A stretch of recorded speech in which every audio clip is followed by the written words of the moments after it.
I grew up in a very different kind of home than I'm trying to raise my son in.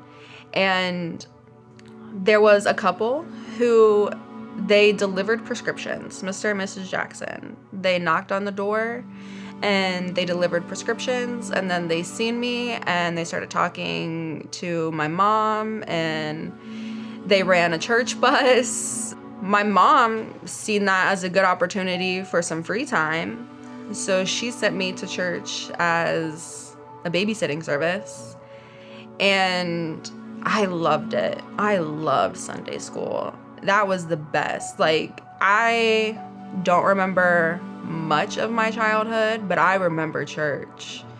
You know, we have baptisms at our church too, and I had seen them and people talked about them, and I wanted to do it too, but my mom always told me no. And when I was a kid, I was like really frustrated. I was like, this is what I know I want to do. Like, why? And I was just very aggravated and very frustrated. I grew up in a very different kind of home than I'm trying to raise my son in. And I was at my friend's son's birthday party, and her mom looked at me and was like, Chelsea, do you go to church?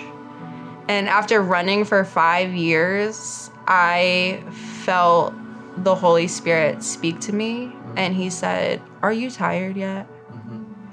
And they don't know what I've been through. Like, they don't know anything. You know, it was just my son's friend, you know, and her mom and I became friends. And I looked at her mom and I laughed and I said, no, but I will now. And that was the first Saturday in February of 2024.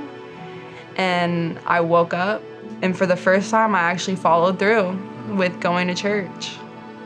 I have tried my best to be faithful ever since.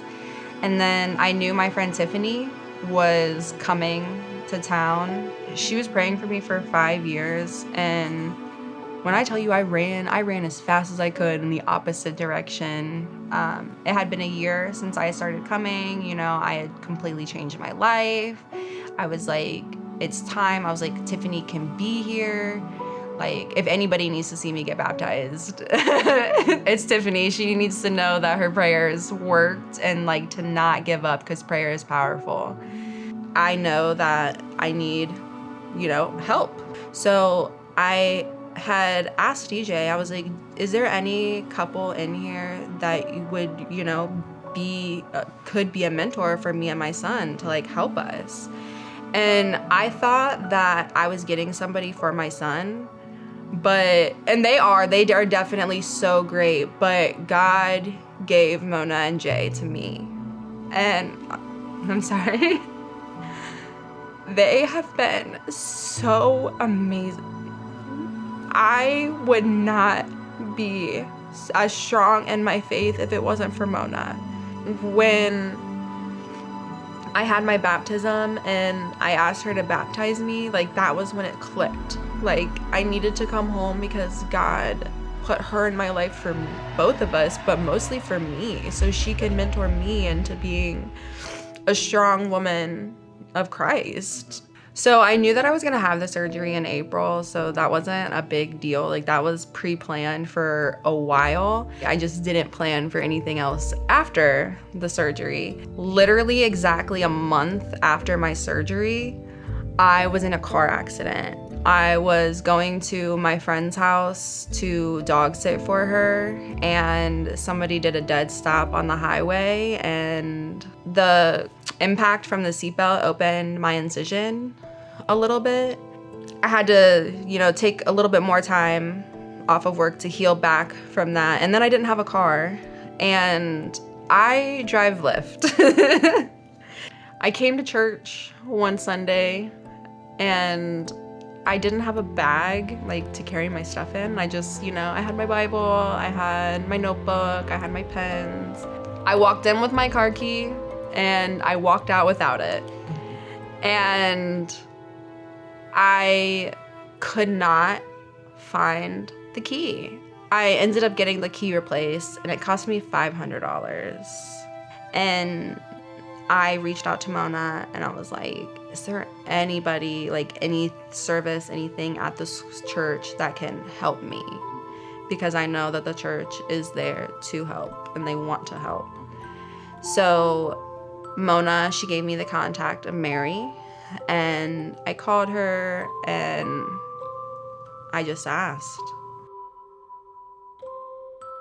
My son started kindergarten this year, so we had to go back to school shopping, clothes, shoes, school supplies.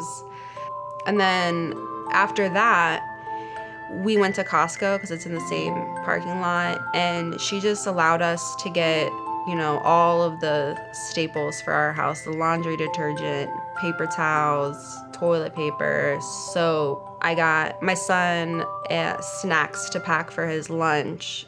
Knowing that he was good just allowed me to finally take the breath of fresh air that I had needed, because when our kids are good, we're good. It doesn't matter what we're going through at the end of the day, as long as they're good. I was just so lost for such a long time. And now that I'm almost 30, I can see that. I can see how God was in my life even when I wasn't seeking him and I wasn't trying to have a relationship with him. He was still trying to have a relationship with me.